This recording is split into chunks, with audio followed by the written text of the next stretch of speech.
पंचमुखी हनुमान जी में शिव जी के 5 अवतारों की शक्ति समाहित है। अर्थात पंचमुखी शिव जी की समस्त शक्तियाँ पंचमुखी हनुमान जी में समाहित है। शंकर जी भी 5 मुख के, उनके 5 मुख के नाम हैं तत्पुरुष, सद्योजात, वामदेव, अघोर और ईशान। उन्हीं शंकर भगवान जी के अंशा अवतार हनुमान जी भी पंचमुखी हैं। मार्गशीर्ष के महीना, जो हिंदी में उसको अगहन भी कहते हैं, मार्गशीर्ष के महीने को अगहन भी कहा जाता है। तो अगहन मास की कृष्ण पक्ष की अष्टमी तिथि को पुष्य नक्षत्र में सिंह लग्न तथा मंगल के दिन पंचमुखी हनुमान जी ने अवतार धारण किया। भगवान हनुमान जी जो हैं वो पंचमुखी रूप में कब अवतरित हुए थे? मार्गशीर्ष अर्थात अगहन महीने की कृष्ण पक्ष की अष्टमी तिथि, पुष्य नक्षत्र, सिंह लग्न और मंगलवार दिन। इसमें भगवान हनुमान जी पंचमुखी रूप में अवतरित हुए थे।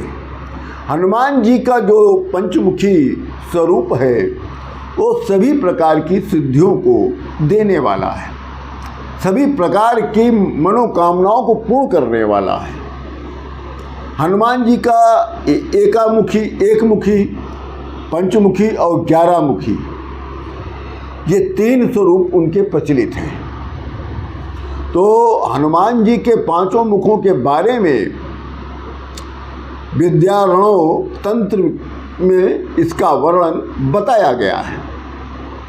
पंचवक्त्रम महाभीमम त्रिपंचनयने युतम बाहुभिर्दशभियुक्तम सर्वकाम्यार्थ सिद्धिदम। विराट स्वरूप वाले हनुमान जी के 5 मुख, 15 नेत्र और 10 भुजाएं हैं, जिनमें से 10 आयुध हैं: खड्ग, त्रिशूल, खट्वांग, पाश, अंकुश, पर्वत, खम्भ, स्तंभ, मुष्टि, गदा, वृक्ष। पंचमुखी हनुमान जी का जो पूर्व का मुख है, पूरब दिशा का जो मुख है, वो बानर का है। हनुमान जी के पूरब दिशा का वाला जो मुख है वो बानर का है, जिसकी प्रभा करोड़ों सूर्यों के समान है। वो विकराल दाढ़ों वाला, जिसकी भृकुटियाँ चढ़ी हुई हैं। ये इनके पूरब दिशा के मुख का वर्णन है। अब दक्षिण दिशा की तरफ जो उनका मुख है वो नृसिंह भगवान का है। ये अत्यंत उग्र, तेज, भयानक है, किंतु इनके शरण में आए हुए भक्त का भय जो है तुरंत दूर हो जाता है। ये दक्षिण दिशा का है। अब पश्चिम दिशा वाला मुख जो है वो गरुड़ भगवान का है। इनकी चोंच जो है टेढ़ी रहती है। क्यों? क्योंकि ये सभी नागों के विषों और भूत प्रेत को भगाने के लिए ये सक्षम है। इसलिए जो पश्चिम दिशा वाला इनका मुख गरुड़ का है, इसीलिए उसकी चोंच हमेशा टेढ़ी रहती है, जिससे समस्त भय का हरण हो जाता है। भूत प्रेत को भगाने में ये सक्षम रहता है। समस्त रोगों का ये नाशक भी कहलाता है। अब इनका जो उत्तर वाला मुख है वराह, जिसका आकाश के समान कृष्ण वर्ण है, इसके मुख के दर्शन से पाताल में रहने वाले जीवों, सिंह, बेताल इत्यादि का भय नहीं रहता, और जो बहुत ही भयानक ज्वर होता है उसका नाश हो जाता है। अब पंचमुखी अब पंचमुखी हनुमान जी की ऊपर की ओर उठा हुआ मुख, जो ऊपर की ओर उठा हुआ मुख है वो हयग्रीव अर्थात घोड़े का है। ये भी बहुत भयानक है और ये जो मुख है ये असुरों का संहार करने वाला है। इसी मुख के द्वारा हनुमान जी ने तारक नामक महादैत्य का वध किया था।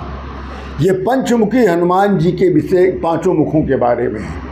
अब इनकी देखिए पांचों शक्तियाँ महाराज। हमने पहले आपको बताया ना कि पंचमुखी शिव जी की समस्त शक्ति पंचमुखी हनुमान जी में समाहित है। कैसे? पंचमुखी हनुमान जी में भगवान के 5 अवतारों की शक्ति समाई हुई है, इसलिए वो किसी भी महान कार्य को करने में समर्थ हैं। पंचमुखी हनुमान जी की पूजा अर्चना से वराह, नृसिंह, हयग्रीव, गरुड़ और शंकर जी की उपासना के फल का प्राप्ति हो जाती है। पंचमुखी हनुमान जी की यदि आराधना किया जाए तो हमको 5 वरदान की प्राप्ति होती है। हनुमान जी के पंचमुखी विग्रह की आराधना से हम सभी को 5 वरदान की प्राप्ति होती है। नरसिंह मुख से शत्रु पर विजय की प्राप्ति होती है, पहला वरदान। और गरुड़ मुख की आराधना से हम अपने सभी दोषों पर विजय पाते हैं, ये दूसरा वरदान। और वराह मुख की सहायता से हम समस्त प्रकार की समृद्धियाँ प्राप्त करते हैं, ये मेरा तीसरा वरदान। और हयग्रीव मुख की सहायता से हम लोगों को ज्ञान की प्राप्ति होती है, ये हमारा हुआ चौथा वरदान। हम लोग को चौथा वरदान मिला। और हनुमान मुख से साधक को सहायता, साहस और आत्मविश्वास की प्राप्ति होती है। इस प्रकार से पंचमुखी हनुमान जी की आराधना से हम सभी को 5 वरदान की प्राप्ति होती है। हनुमान जी की 5 मुख हैं तो हर 5 मुख के 3-3 नेत्र भी बताए गए हैं और तीनों नेत्र बड़े सुंदर बताए गए हैं। आध्यात्मिक, आदि दैविक और आदि भौतिक, जो तापों, काम, क्रोध और लोभ को नाशक बताया गया है इनके तीनों नेत्र। पंचमुखी हनुमान जी जो हैं समस्त सिद्धियों देने वाले हैं, समस्त प्रकार की सिद्धियां देने में ये सामर्थ्य इनके पास है। सभी अमंगलों का ये हरण कर लेते हैं। इसीलिए इनको कहा गया है कि मंगल भवन अमंगलहारी। ऐसे नहीं कहा गया है कि इनके शरण में जब मंगल जो होता है, अपने भक्तों का मंगल करते करते जब वो स्वयं अमंगल हो जाता है, तब वो हनुमान जी की शरण में आकर वो मंगल हो जाता है। तभी कहा गया मंगल भवन अमंगलहारी। जय जय श्री राम।